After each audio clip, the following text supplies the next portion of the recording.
talent. Ouais, comme on va brasser l'arrière, non? Elle me fait mal ici. Aïe. Elle me fait mal.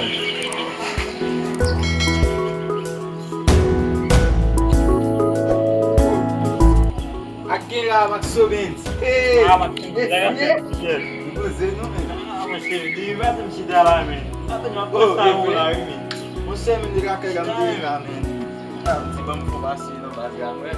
Ah, você vai quebrar Você vai ver, não é muito bem. Sobens, você conhece, man. Avec madame na fond pour man. Madame qui toujours à Paris nous décore mi.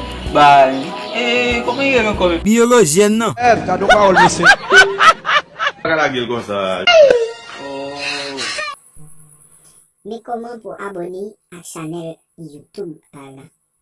Regardez le téléphone, ouvrez l'application YouTube là, cliquez sur petit flèche là, dans la barre de recherche là, tapez Max NG Tube. Et puis là, fin bagay fait côté marqué siche, bien voyez aller, et puis comme ça, la trouver dans la barre. Là, arrivé là, on va peser côté marqué subscribe. Et puis, appuyez sur la flèche notification, ouvrez sur all, et puis, vous déjà pas rater une vidéo. Merci parce que vous avez regardé la vidéo ça jusqu'à la fin.